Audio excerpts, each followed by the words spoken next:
Hi, everyone. Welcome to our panel on interoperability in DeFi. I'm Artur, one of the co-founders and CEO of Multi, which is a margin-first crypto exchange focused on altcoins. So what we do is we offer spot trading, margin trading, as well as peer-to-peer lending for various altcoins. And today's topic is, as I mentioned, interoperability in DeFi or decentralized finance. And I'm very excited because we have three amazing projects here on the forefront of it. So looking forward to having some fruitful discussions and learning from the actual builders for once, not just the influencers and sort of opinion holders. So without further ado, I'll hand it over to them. So how about we start with Deniz? So just introduce yourself and your project a bit, and we'll kick it off. Okay. Hi, everyone. My name is Deniz. I'm the head of ecosystem growth at Kyber Network. And in case you haven't heard of Kyber Network, it's just like an on-chain liquidity protocol that aggregates liquidity from many different kind of reserves. And it kind of feeds that downstream to dozens, almost 100 different dApps and wallets and DeFi financial primitives. So basically, Kyber just allows one token to be swapped to another token across almost any stream of the Ethereum ecosystem, just like connecting exchanges and Uniswap, Bancor, they're all plugged into Kyber. We have professional market managers, they provide liquidity, and that gets pushed down to this whole ecosystem that needs one currency converted to the other.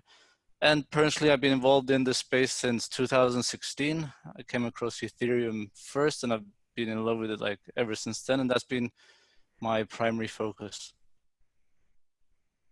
Got it. JP, your turn. Hey all, I'm one of the researchers for Thorchain, and I've been in the Bitcoin space since 2013, and in 2017 started playing around with Ethereum, and there's some decentralized applications on Ethereum. I helped the Thorchain team in researching and building a decentralized liquidity network. Thorchain is an ability to, well, it's a blockchain that connects to other chains by simply observing them. So instead of having a hard security connection whereby signatures from one chain are directly converted into another chain and proved, Thorchain has soft connections. So it simply observes events occurring on other chains and seeks for all its nodes to come to consensus about those events in order to then perform state changes. And those state changes are simple. They're just simply swapping of assets and provision of liquidity in liquidity pools. So you can basically call Thorchain a cross-chain Uniswap. The final piece of the puzzle is redeeming assets. So Thorchain does not have any pegged or wrapped tokens. Because of its connections with other chains on the layer 1 level, it's able to redeem layer 1 assets. So you can send in Bitcoin on layer 1 to swap and redeem it for Ethereum, basically as fast as the transactions are observed and confirmed, which is around 5 seconds for Thorchain's block speed and the confirmation speeds on the external chains. The last secret is its threshold signature scheme, which is chain agnostic, and it doesn't matter which chain it is. Could be Bitcoin, Ethereum, Binance Chain, Monero. Thorchain can connect to them all. So that's Thorchain in a nutshell. You can call it a cross-chain Uniswap, and the team are looking forward to launching it this year. Just a quick question, sorry. When you mean it's like Uniswap, is it like an automated market maker for its price discovery?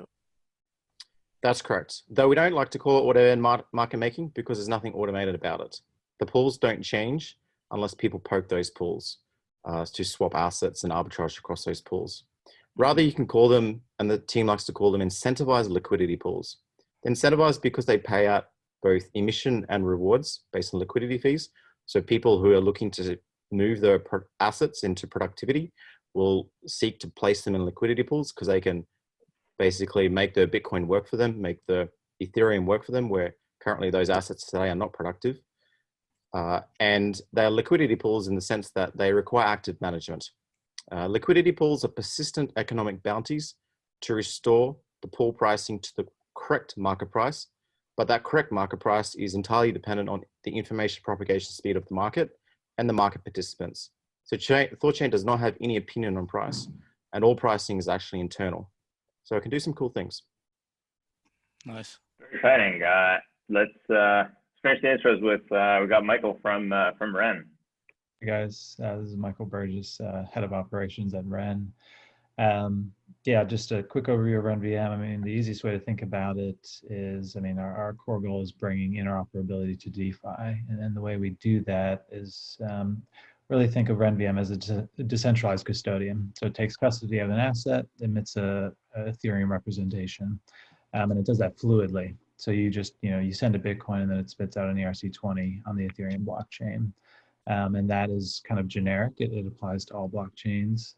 So that's really what we're working on, and happy to explain more detail. But yeah, we're shooting for mainnet here in the next couple of weeks, so we're pretty excited. Thanks, guys. Thank you for that. I mean, definitely it seems to be incredibly exciting times for DeFi generally, and I think this has been said maybe before, or probably the previous years as well, but 2020 might prove to be the sort of year of DeFi. Because so let's kick off to us. We have a couple of talking points as well as some QA questions from your communities, as well as some cross-community questions as well. So the first topic is so the main sort of the most attractive part of why this interoperability is being chased is bringing Bitcoin to DeFi.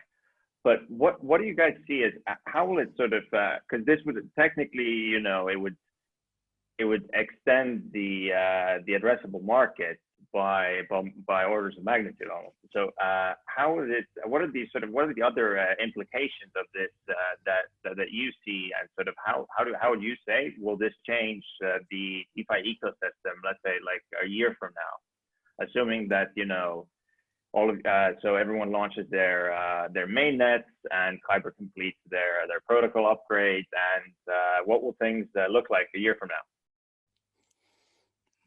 Maybe I can just kick off, and I mean, Bitcoin. I think Bitcoin is amazing as a store of value in the way it's come through these years, but I mean, because of the limitations within the script language, it's so hard to do anything slightly more complex than basically hold and exchange. So the growth of DeFi and bringing like a margin trading and lending and borrowing onto a decentralized platform means that now it's time to come and like bring that value that's in Bitcoin and kind of allow it to act as a financial instrument where it can be used within DeFi, because we build all the piping and it looks amazing, and we have all these different assets being swapped and collateralized and insured, and there's so much going on here that it's a shame that Bitcoin isn't represented if there wasn't interoperability, which is why I'm really excited to see that finally we can bring in that value, and it will, I think, help the growth of DeFi as well, because at the end of the day, Bitcoin's market cap is over 10 times Ethereum. So there's a lot of value stored in there. And I see that as a way of flowing that value into Ethereum and also bringing in eyeballs and interest from that space as well. Got it. Anything else you guys have to add to that? Yeah, I definitely know what Deniz said. I mean, really, it's a fresh infusion of liquidity into the DeFi ecosystem. So it'll really extend the lead that Ethereum already has. I think that's fairly obvious. I mean, it's fairly simple, but think of DeFi as a balloon, right? And by allowing Bitcoin in, you're just blowing more air into it. So you're really just expanding its overall use case. So it's something we're definitely excited about as well. So 11 years ago, Satoshi Nakamoto launched the first decentralized trustless digital asset. The problem is we've never had a way to exchange that asset with similar characteristics of trustlessness and decentralization. We've had basically exchanges run rampant, which are glorified MySQL databases with IOU tokens, and dudes running around with 2 out of 3 multi-sigs and calling that a day, which is basically BitMEX's security model right now. And we have exchanges like Binance with potentially tens of thousands of Bitcoin in completely unaudited, non-transparent methods of custody.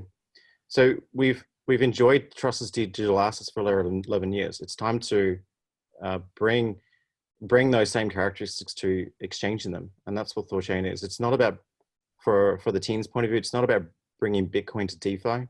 It's bringing DeFi instead to Bitcoin, because as everyone has pointed out, that's where the bulk of the value is stored because of Bitcoin's first mover and its laser focus on auditability and monetary sovereignty. So we need to solve, and we're very close to solving Ren VM with the triple S with no trusted dealer scheme is exciting. Looking forward to that being open source. But there's also a new updated threshold signature scheme that's just about to come out. It's a single round TSS, which is going to be the new frontier, because with a single round TSS, you can basically make it asynchronous and you can increase your participation set from 12. The maximum signatures you can have in a Bitcoin multisig is 20. But single round TSS means you can basically have an async threshold signature that goes 30, 60, 100 participants. So you can really increase the decentralization of custody. So I'm sure RenVM is certainly excited about more advancements in that aspect of that cryptography. And basically, every exchange out there should be rethinking the security model. If they want to remain relevant going forward, they need to go away from this closed source black box of security and move to something that's open and audible and transparent. They need to eschew limit order books. The order books are dead. Going forward, it's going to be liquidity pools. Kyber Network recognize this, RenVM recognize this, and so do the Thorchain team. Liquidity pools solve all the problems of bringing together liquidity providers, people who need liquidity and people who can maintain liquidity. The incentives are clear and transparent. So we're looking forward to the next 5 to 10 years of bringing out decentralization, proper decentralization, and get rid of these MySQL databases, IOU tokens, and dudes running around with 2 out of 3 multisigs. Yeah, definitely agree with JP. I think, yeah, order books are dead. Liquidity pools are the future, definitely. And I guess that sort of brings me to the very relevant next question of what are the so you guys being the builders in this, what are the current the biggest challenges to interoperability right now, whether it's either bringing BTC specifically or interoperability as a concept or as a goal? Yeah, I can just jump in from a pragmatic perspective, and I'm not terribly technical, but from observing our tech team, it's really just managing the node infrastructure for all these various chains, keeping everything up to date, making sure if there's an update on the Zcash side of things that it reflects in our system, and just making sure everything is maintained. So there's quite a bit of overhead the more chains you add. And the longer tail assets you start adding, the node infrastructure really isn't as robust as Bitcoin, so you have to put in a lot of extra work and a lot of steps to make it all come together and have a smooth user experience. So that's something that I've noticed, at least from our side. Got it. Anyone else maybe I have can any? just maybe I can say, like, looking at it from a non-technical perspective, because I think on the technical side, everything can be built. I mean, we have so many different flavors of this technology that I'm sure one of them fits someone's need, But the problem I see is the overall demand for interoperability. Like right now, we've talked about Bitcoin quite a number of times, and it makes sense to bring Bitcoin onto Ethereum's DeFi. But when you look at the other different, like dozens of, let's say, Ethereum killers, do any of them need their token to be in DeFi, or is there any demand for that token? Because originally there's supposed to be utility tokens on that network, right? So suddenly you're saying, okay, it's not a utility token. I'm locking it up in something like Binance Chain, for example, and then I'm issuing it on Ethereum. I mean, I think the challenge is whether the demand is actually there, either in 1, 2, 3 years' time. Is there going to be enough adoption in those different blockchains to warrant all this, investment in interoperability? But I mean, technically, I'm all for it. Of course, I think it should be there. We should be experimenting in that. I agree with Michael that we have immature node infrastructure, which is an important thing. But additionally, it's the user experience. Like today, we still don't have a MetaMask for Bitcoin. Like I mean, there is dual Chrome extension, but we need to improve the user experience and accessibility all around. The last thing is the problem, the technology, but the Thorchain team at least feel that those problems are being solved. We have now potentially one round TSS, which is going to massively improve threshold signatures, which is going to be a game changer. But also economic engineering and our understanding of economics. So Ren VM have a very interesting way of securing, proposed method of securing the Bitcoin locked in the distributed custodians by coupling it with the minting and the minting fees for Ren. The Thorchain team also tackled the same problem by basically requiring that all secured assets in the pools are coupled with the runes staked in those pools. So there's a coupled liquidity security model.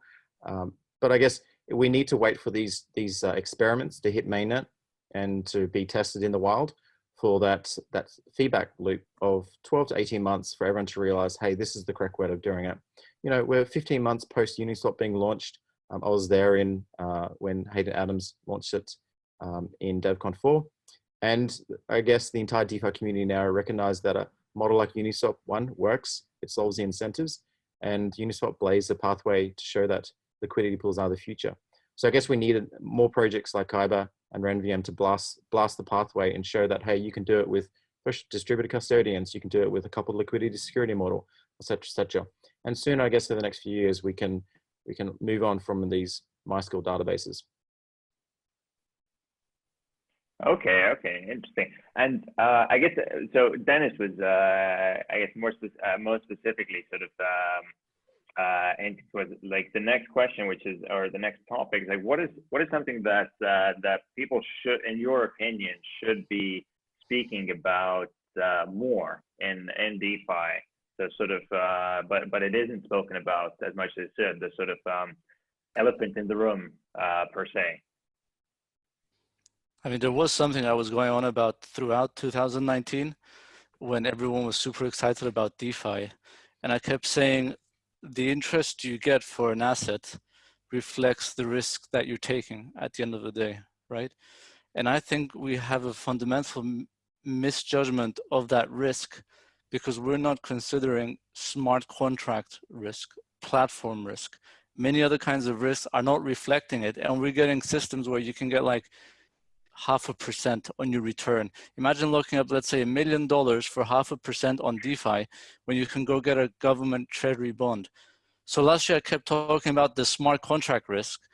And for some reason, we didn't have too many issues in 2019, but finally it happened in 2020, where some of these smart contracts turn out to have basic bugs in them or under stress test kind of failed. So people lost their money for not much return. So I think one of the elephants in the room was that, things need to be checked much better, especially when you're connecting different kind of systems together, different DeFi dApps together. Now you're connecting like across from Bitcoin to the project you guys are building to Ethereum. It's getting even messier and messier.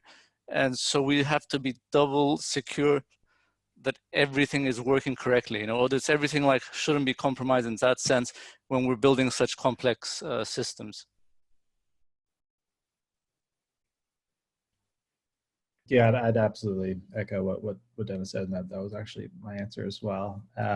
Yeah, like I have a high risk appetite. I mean, I think everyone in this space has a high risk appetite, right? And I still am a little nervous of like putting money in certain places because, I mean, I've lost money, as have many of others, just due to all these kind of recent hacks and various issues. So yeah, I don't know what this will look like, and you kind of want to stay away from like a credentialing body, but an association that would kind of maybe fund or support kind of DeFi-wide audits where you can apply or something like that.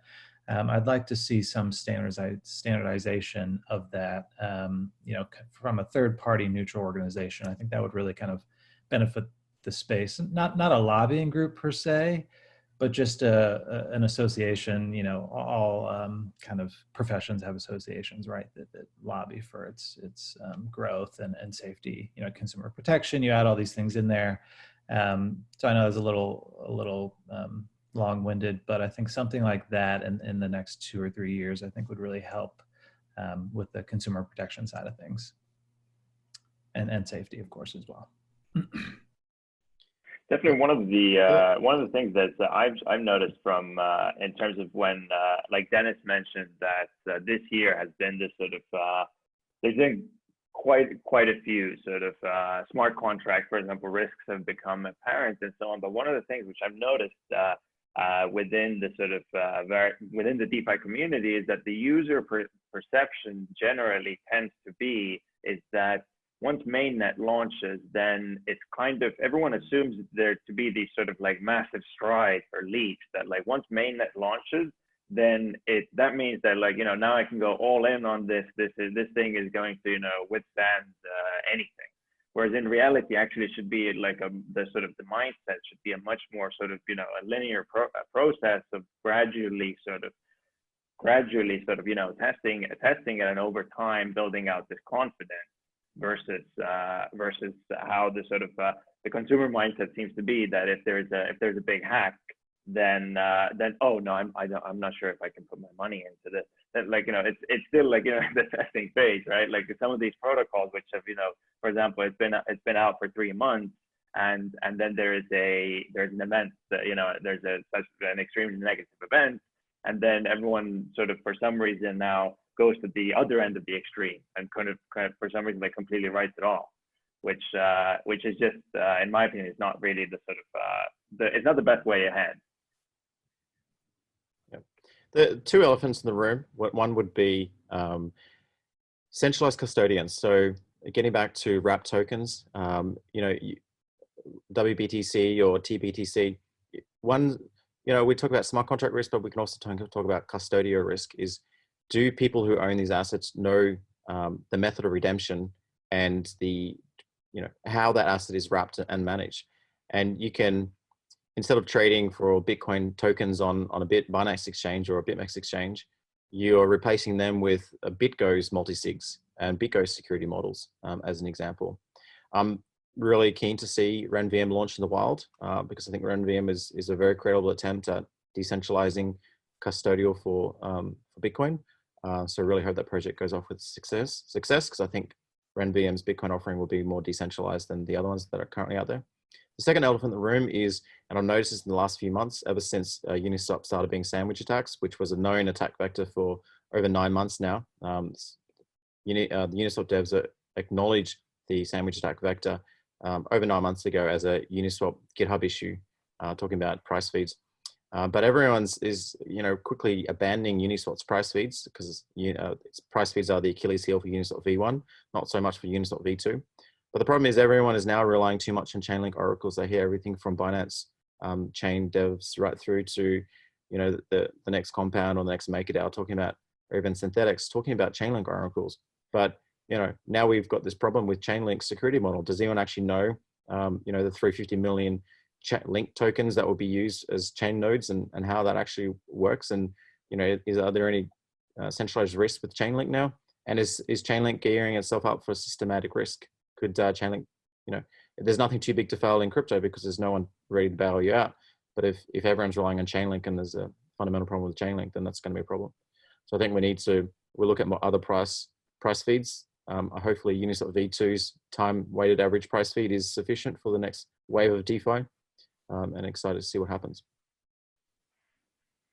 So speaking of the next wave of DeFi, the next is kind of pretty open-ended question, but is who do you think will be the sort of it's still, and I completely understand it's a very it's a technology and it's very early stage, but who do you think will be the first real users of DeFi? So let's call them the first sort of non-speculators of DeFi. Who would you guys sort of if you were to speculate who they would be?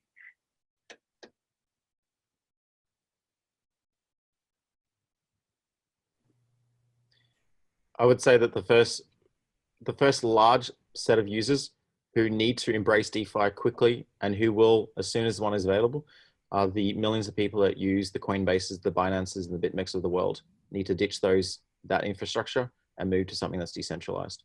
The Coinbases, the Binance, the BitMEX of the world have too much of a grasp. I mean, the 12th of March, Black Thursday, was single-handedly caused by BitMEX's order books collapsing in on themselves. And if it wasn't for Arthur's hand to come in and, you know, pull the circuit breaker, then, you know, it could have gone a lot worse on that day. You know, Binance is setting up to be a systemic risk. Coinbase for many years have been running their own agenda. Brian Armstrong has a very unique view of the world. And once again, Coinbase have the most users, especially in the United States. So there's problems there, and those problems can be solved with incentives. Forget about the security improvements or the scalability improvements. Let's talk about the incentives. If your DeFi application can deliver much better incentives than the Coinbases, than the BitMEX of the world, then the users will go there. So that's who I think the largest set of users should be and will be.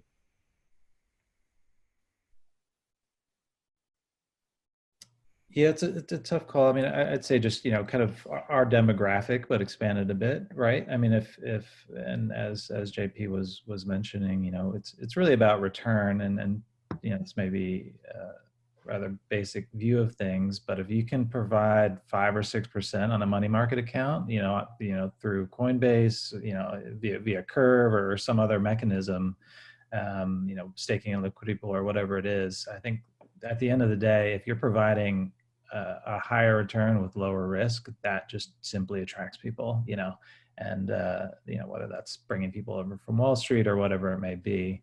I think at the end of the day, if you can do that with a good user experience, that will really kind of be the catalyst for the next wave, in my opinion. Yeah, I agree. I mean, anyone who needs to store value right now, if you look at the alternatives, I mean, the Fed is printing trillions of dollars. So in terms of return on your investment, like just being liquid is not a very good option.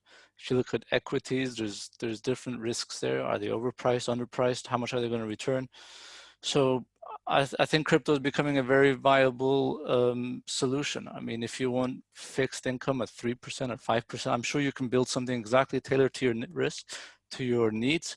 With the right risk profile, you can take out insurance, for example. You can make it almost as good copy as the financial world, you know, especially now with synthetic assets, you know, not synthetic specifically, but just in general, like assets that represent real assets. I think that's going to be huge once you can put it into the pipeline that is DeFi and do all sorts of crazy stuff in a permissionless, decentralized manner where you are liable for your own tokens. You know, we keep saying not your tokens, you know, not your keys, not your tokens, but I mean, that's how it is going to be in the future. We're expanding the net of people that are kind of coming into this space from what I see. They're interested in DeFi, they're interested in the main benefits. They can see like the interoperability is coming in a few years as well. That's going to connect all these different silos. So I think the future is exciting, although it's hard to say like if any one demographic is going to be pulled in immediately. Definitely. Speaking of the future, so let's take a sort of slightly different direction now. What would each one of yours sort of 30-second take on ETH 2.0 be? We can start in whatever order. I mean, I can just simply say I'm super excited by it. I think it's incredibly promising, and I love how we were started on proof of work. We kind of built up this whole ecosystem. We saw that there was demand for it. It was worth building on top of, like building the next stage. And we have amazing people working on it. There's dozens of teams, and they're all super smart, and they're all focused on their own different areas, from clients to the actual mechanics and the economy side of it. But on the other hand, it's super risky as well, you know, in terms of how it's going to work out. I think it's going to work out, but of course you never know. It's a huge switch. And then the whole concept that we're going to be using different shards, cross-shard communication. There's quite a few still unanswered questions in terms of what the current DeFi ecosystem is going to look like on ETH 2.0. But overall, I'm optimistic the people working on it are going to be able to solve it. Was that over 30 seconds? I don't know. Let's say more or less. Okay. JP? Again, Michael, go ahead. I echo exactly what Deniz said. You know, there's obviously some risk involved, but if it does work out, you know, again, you know, for the end user, it's going to be better. It's going to be, you know, faster, you know, at the end of the day. So that's really all they care about. So I think it's definitely a positive move. The risks of ETH 2.0 is one, it's going to be a contentious fork. There will be a POW chain remaining that will, who knows, half of DeFi might go to ETH 2.0 for the scalability reasons. The other half might stay because of the security. Proof of stake, especially a proof of stake like ETH 2.0, where exchanges can run campaigns and accumulate vast sums of capital without actually paying for it. That challenges the security model, because the security model is that capital has a cost. You know, in proof of work has a cost. In proof of stake, it's supposed that capital has a cost, but exchanges that can accumulate and signal and market and gather vast amounts of capital without paying for it by promising to pay a marginal rate of return of over and above, or reducing some form of something else like abstracting or reducing risk, they can access all this capital without paying for it. And then that inevitably results in centralization and ends up in the direction like EOS ends up. Now, the second thing is the problem with an on-chain RAN and beacon. And I mean, the model for a verifiable VRF, so verifiably random function, with the beacon chain idea, that incidentally requires an ASIC. So, you know, Ethereum and Filecoin are putting together $40 million to build out that ASIC, and you need 1,000 people around the world to mine the VRF, the beacon chain. But again, so it's going to be it's not going to be pure proof of stake, because you have a hybrid proof of work ASIC chain and also a proof of stake chain that exchanges are going to, you know, suck in and control their power. So we're stuck in ETH 2.0 is huge risk. It is the elephant in the room. I'm a little bit dubious as to its pulling it off. I think something will happen. Will it blow up with a bang? Who knows? In 5 years' time, if it was just ended up like another EOS, or there was an attack vector on the random beacon chain and end up back being a proof of work chain, because now suddenly everyone realized that you can manipulate the random beacon function just by committing more ASICs downrange to the VRF. So, you know, the holy grail of proof of stake chain might end up coming back to being a proof of work chain. You never know. So there's lots of unknowns. I wouldn't bet on ETH 2.0. I'm just an observer. Although you're a pessimistic observer from the sounds of it, you know. Although I don't think there's going to be a like conscientious fork. I mean, ETH 2.0 is going to start, and ETH 1.0 is going to carry on chugging along. And if you want to use ETH 2.0, like in the second phase, you can use that. And at some point, ETH 1.0 is going to be rolled up in it. I don't think there's any risk of any split of the ecosystem in terms of at a high level. I guess I don't see that risk. And in terms of exchanges, I mean, if this had been the first year of Ethereum and everything was, let's say, on a couple of exchanges, okay, but right now the ecosystem is so diversified that I don't think any single entity is hoarding enough Ethereum to be able to impact it. I mean, from the numbers I've seen, I haven't really seen this as something like that is in the top 3, for example, challenges that we're going to face, you know, that we have too much centralization. Because even if there was something that even if one of them tried to do something 30-40% collected, the others would just split off and they would lose their balance. So it's very, in terms of game theory, I think it's just as sound as anything that's available in proof of work. Yeah, I disagree. It definitely will be a contentious hard fork. I mean, it's easy to see that the people who reject the proof of stake security model will just decouple themselves from allowing the chain to be They can use ETC. I mean, anyone who wants to stay on proof of work has ETC, though. That's correct, but Ethereum Classic has never really got the DeFi adoption. Who knows? Ethereum Classic might be the gravity well for proof of work with a partially Turing complete language like the EVM. Now, I mean, and you're right in the sense that exchanges will heavily campaign for ETH 2.0 because they have a lot of ETH from their users that they want to be, that today is not productive, that with ETH 2.0 will be productive, as in earn a return on. So they will be heavily campaigning for the ETH 2.0. So because of that, and all the exchanges pushing for ETH 2.0 because it's their own financial interests, it could go off semi-smoothly, but then in the long term, will it be truly decentralized? Yeah. Although, I mean, who do you think is against the ETH 2.0 within the DeFi community? Because I mean, I don't know. I don't think they've been too vocal about it. If that's the case. Yeah, sure. So there's lots of unanswered questions to do with the security model. Is it secure? Is it vulnerable to collusion attacks and whatnot? We're yet to see some proper test nets spill up and for people to try and attack it. It's still quite theoretical. So you never know, over the next few years, there could be a growing group of people who want to dissent against the proof of stake direction. Who knows? Mm-hmm. Okay.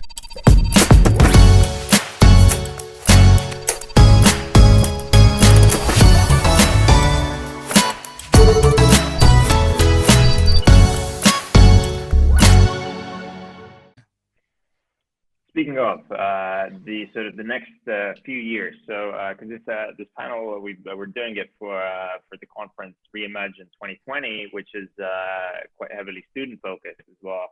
So what would what advice would you give today to potential students? So starting from CS as well as business and finance and lawyers and so on that are looking at a career in blockchain or cryptocurrency. What would be the sort of the short advice that you would give them? Because we have about 10 more minutes left and a couple of or quite a few sort of community questions, which I think will get some spicy debates as well. Yeah, I mean, mine's pretty simple. It's just honestly be as proactive as you can. Just join a community. You know, it really doesn't matter what your major is or core focus. Just, you know, join a community, get involved, and if you do good work and continue to contribute to a community, you'll be recognized. And in this space in particular, if you show ambition, you will rise to the top. You know, if you have that drive to learn and really figure out the space, then you can, you know, start your own. You know, obviously everything is permissionless, right? So you can go and start your own Uniswap if you want. I mean, it is really at the end of the day about being ambitious, and I think this space is very well suited for that type of personality. So yeah, that's my advice.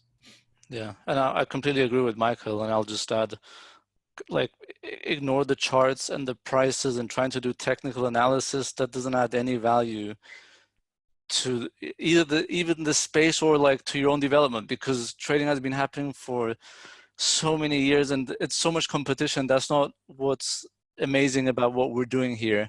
And I have so many friends who started at the same time in 2016 and they just got focused on the charts. 4 years later, we're at very different places, you know, and for me, it's been so enjoyable learning about the technology. So my advice would be just ignore the price stuff and just learn about the technology, learn about blockchains, and then you just get sucked into it anyway. Yeah, it's pretty clear that the future is being able to talk to computers.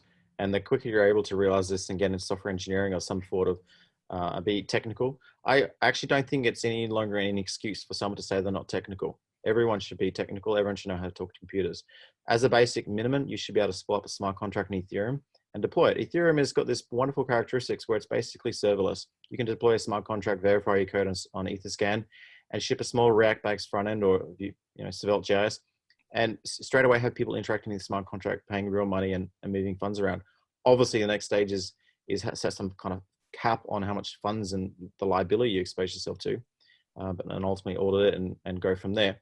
I mean, but yeah, Ethereum community is so easy to build something in a weekend and ship that and have funds going out on a Monday morning.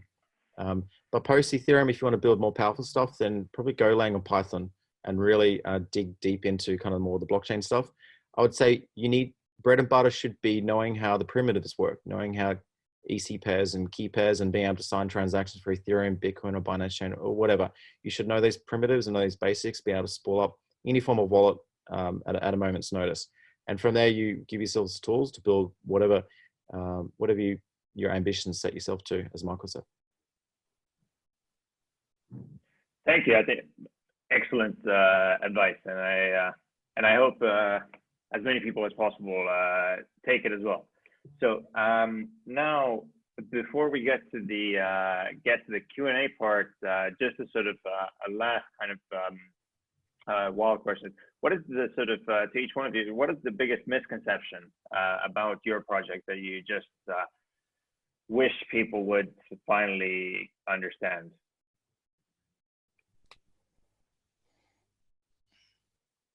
Anyone want to go first, or? Go ahead, Deniz.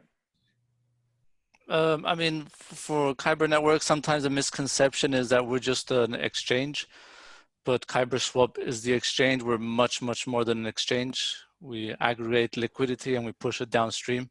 So maybe that's just one misconception. If you've heard of Kyber, it's not just like a Uniswap where you just exchange and that's it. There's so much more that's happening behind the scenes. You know, in DeFi, it's being used to build margin trades within one transaction by buying, selling, collateralizing, and repeating that as well. So there's a lot to it. And if anyone wants to find out more, they can just join our Telegram. Mm-hmm. JP? Yeah, one of the misconceptions I notice looking at the community is Thorchain is not reliant on any other chain. It's completely chain agnostic. So no matter which chain it chooses to launch with, Binance Chain, Ethereum, Bitcoin, Monero, whatever, it's chain agnostic. It's a self-sovereign blockchain with its own nodes starting at 12 going to 100 that will observe those chains no matter what they are. And additionally, Thorchain has ability to what the team call Ragnarok, which is a Norse word, the Great War. Basically, a Ragnarok is snipping ties with a chain. So if a chain, a client, hard forks, contentious, or otherwise causes a chain to become disrupted, then the Thorchain can just Ragnarok that chain, refund all the assets, and then move on with life. So it's not dependent and it's not stuck with any chain or any asset. It's quite agnostic. Yeah, I'd say ours is kind of in the same vein, just from a communications perspective. I mean, RenVM can do so many things. It's really hard to articulate that in a very concise way that the community can understand. Like what RenVM can do today is one thing, right? We're bringing Bitcoin Cash and Zcash to Ethereum. That's very clear. But what it can do in a year's time is very, very much different from that. We can bring, Libra to Ethereum or Libra to Tezos or something like that. I mean, so from our perspective, it is, I mean, not from our perspective, but it is very much chain agnostic as well. So finding that concise kind of narrative has always been tricky.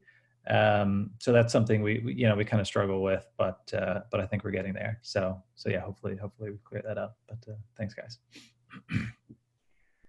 Got it. All right, we're almost at the end. Let's try to do this Q&A as fast as possible. So let's try to do a sort of quick fire. So the first question is, so everyone is so excited about bringing BTC to ETH, but what are the risks of bringing BTC to the ETH ecosystem?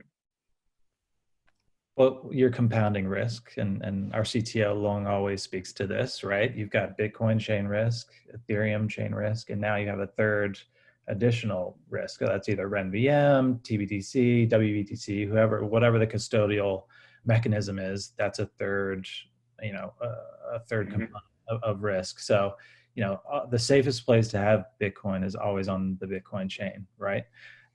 So by bringing all these other assets to Ethereum, you're essentially compounding risk. And, I think as we all noted, that really increases the need for safety in the space and really focusing on that to ensure consumer protection. So, yeah.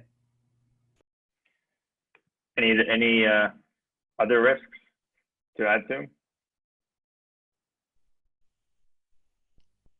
Michael got them all. It's your compounding risk, and as he said, the only time you get to hold Bitcoin is when you hold layer 1 Bitcoin. Everything else is just an IOU or a promise, and it's just a matter of shifting that trust around. Yeah, and maybe just to add, there might be some tax implications as well. Interesting. Okay. Next question. What will it take for Bitcoin traders to be confident enough about DeFi solutions to move a good amount of their trading activity to DEXs rather than centralized exchanges? My answer to that, would be just that Kyber's done over $1 billion worth of trading since it's launched. Uniswap's done 0x. There's so many that have done exchange so much, and it's gradually. You can start trusting it more over time, just because it's not being hacked in the meantime, on some projects at least. Yeah, I'd agree. I mean, just trader user experience, of course, is number one. But again, I'll go back to my kind of basic view of the world that if the returns are better, if I can go use my Bitcoin in DeFi and get better returns, then there absolutely will be demand for that. So I think that's another key component. So if DeFi can provide that, which I think we're all working on that right now, then that'll help bring a good portion of that population over. Yeah, I mean, most of the volume today is either arbitrage volume of Bitcoin in and out of USDT, or degenerate gamblers betting on the price of Bitcoin going up or down and trying to 100x FOMO long something. So once a infrastructure, I mean, BitMEX has been the king for so long, but you know, we've got Deribit and a few others popping up, try and challenge that. This is necessary, and it's a good thing because we can't have another 12th of March go down again. And even the last few years, there's been numerous times where BitMEX has been a systemic risk to the price of Bitcoin and its stability as an asset. So we need to move on from that, and there need to be alternatives that have better incentives, better liquidity, better transparency, and actually reduce risk, custodial risk. Because yeah, you can trust that CZ is going to look after Bitcoin, or Arthur Hayes is going to look after Bitcoin on those exchanges. But are you going to trust the Ren VM to look after Bitcoin? Are you going to trust Thor nodes to look after Bitcoin? You're going to have to inspect it for yourself, and it's going to have to be tested, you know, 12, 18, 24 months. Who knows how long before it takes to get meaningful volume in, because the trust has to be there. These days, Uniswap has decent liquidity. It's got $40 million locked up the last time I checked. So it's decent liquidity, but that took 15 months. So I think it's going to be similar journey for these other projects.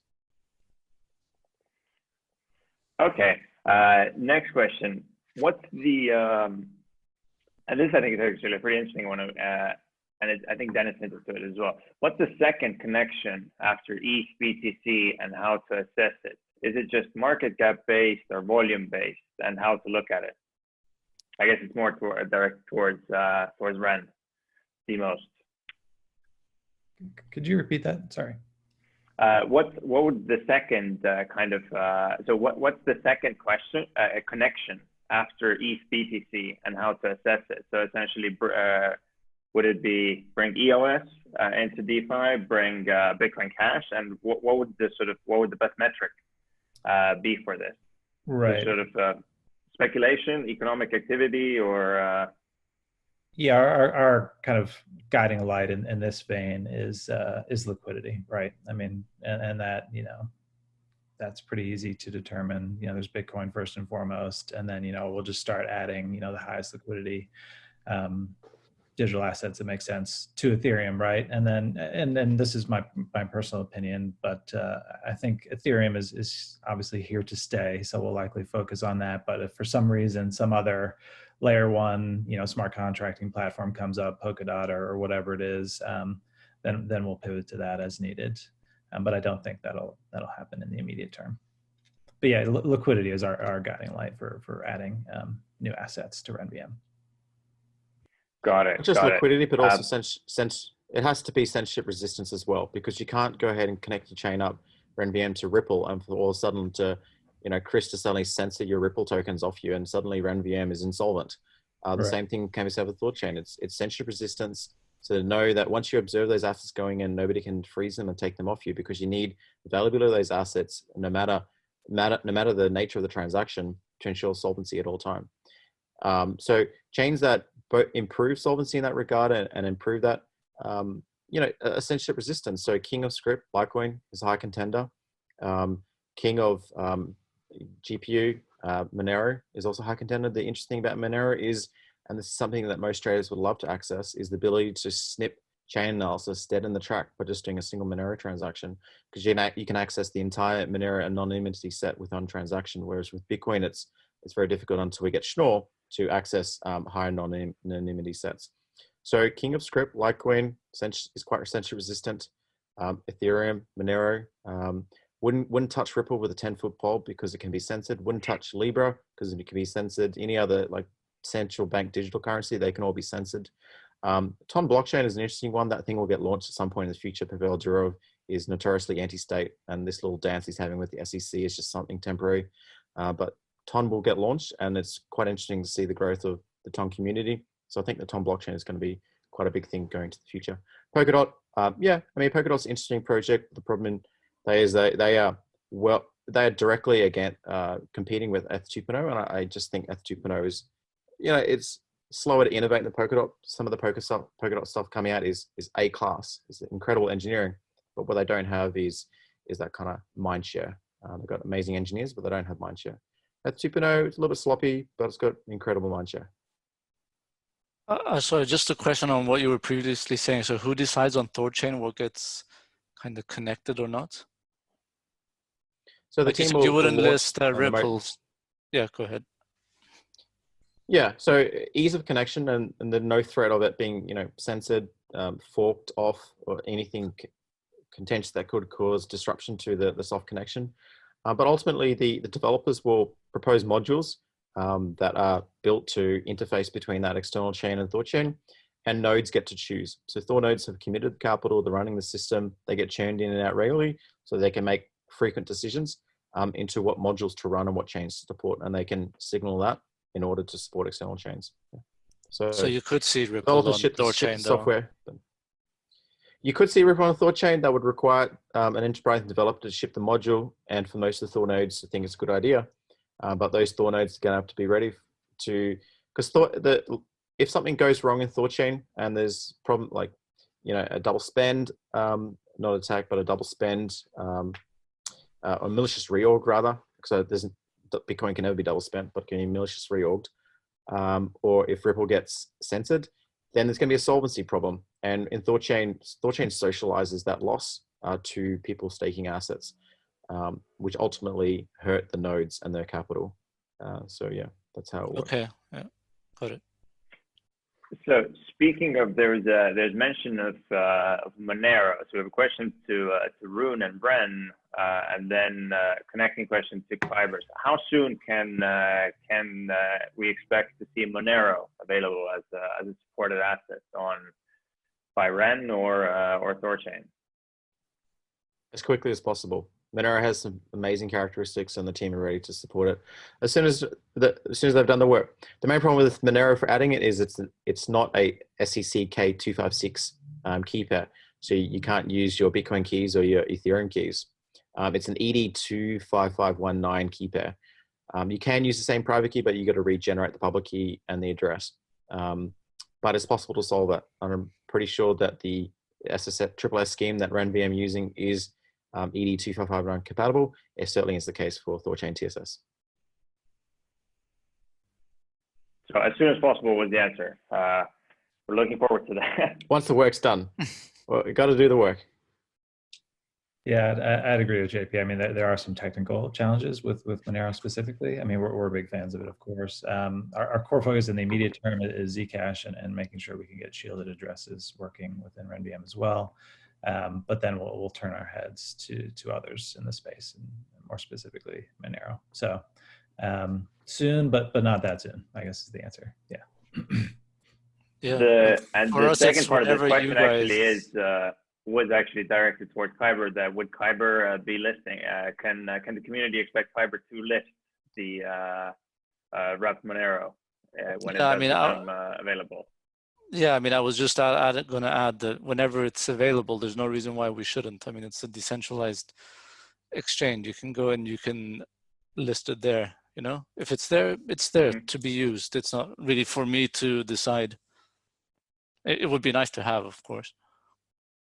Got it. Another question that was Kyber is Kyber planning for a natively cross-chain future as well in some form?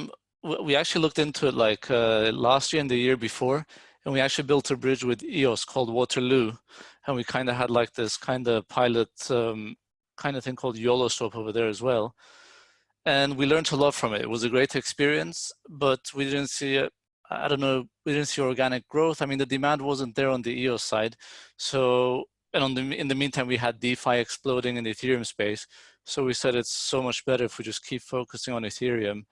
And when other teams build out interoperability, we're happy to take it, and run BTC or whatever. It'll work. We don't have to focus on that part because much more focused teams are actually working on that piece anyway. Got it.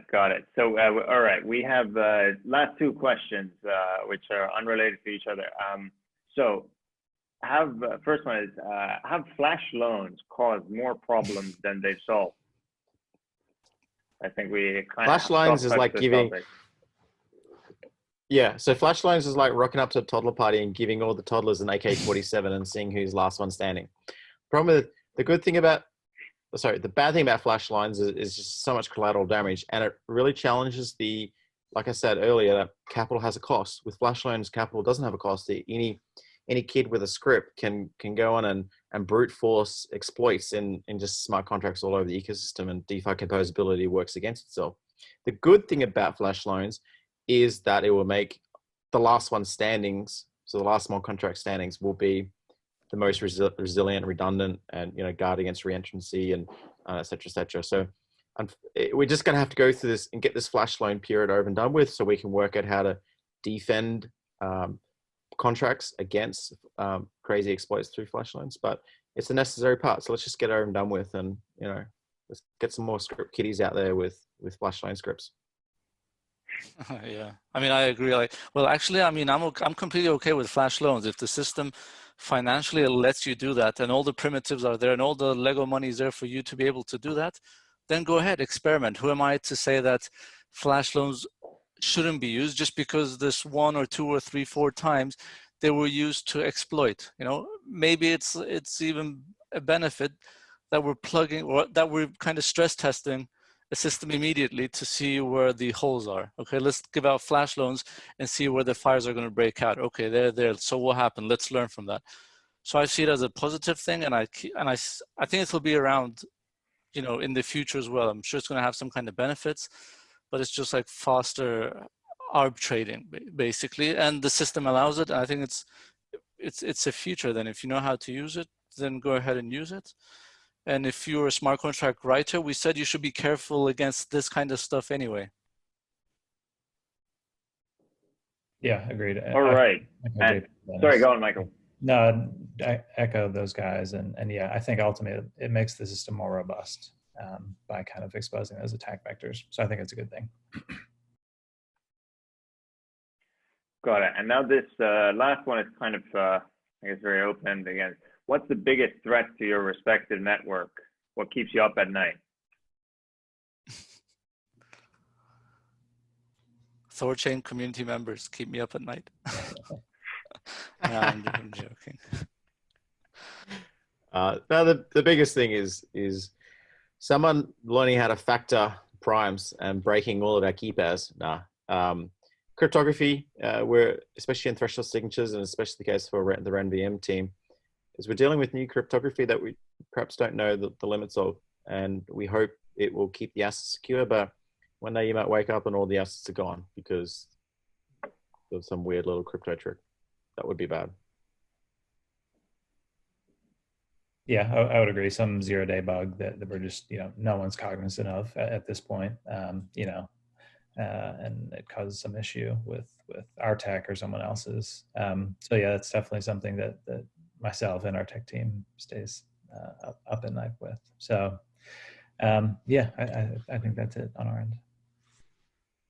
So this is actually a question from someone from our team, and the example they brought was that a lot of the, for example, was that a lot of nodes or sort of prospective nodes would be run on or would be hosted on the cloud, and now what if not in the sort of near distant future we start having some forms of regulations, and how does that impact sort of the integrity of the networks when there's these sorts of looming threats of essentially certain jurisdictions, kind of changing their policy directions and so on, which in one way or form is definitely going to come, but now how, and how does this sort of get under or overreacted to? It was something we kind of debated at internally, but we did not have a definitive answer. Yeah, I think it's about risk mitigation. You have a variety of VPS providers in a variety of jurisdictions, right? You've got some in the States, but maybe you have some in Iceland as well, which has some quite strong data privacy laws. And then eventually, and this is allowed with RenVM, individuals just can run their own nodes on their own computers. I mean, we use VPSs because it's easy to spin up for the average person. But eventually we'll have support for home computers as well. So it's really just spreading the risk out. And if the US based VPS providers, DigitalOcean, AWS, decide not to like crypto, then there's still there's this whole other part of the network that still suffices. So, and then with RenVM specifically, 1/3 of the network can go completely offline, and everything still remains fine. So that's a good thing on our end. Any additions? If not, then yeah, it's just about education of your node operators that it's not good to be jumping on and spooling up a US East kind of AWS instance, because that would be bad, especially with Silicon Valley being the sanctimonious valley, moral arbiters of truth these days, as Elon likes to say. But yeah, that's really it. I think that's a wrap. All right. Thank you so much, guys, for taking the time and participating. And especially being top of the sort of plethora of time zones we managed to cross here, and definitely a lot of interesting conversations and a lot learned. And thank you so much again, guys. Thanks, guys. Yeah, thank you, guys. Cheers. Thanks, Bye.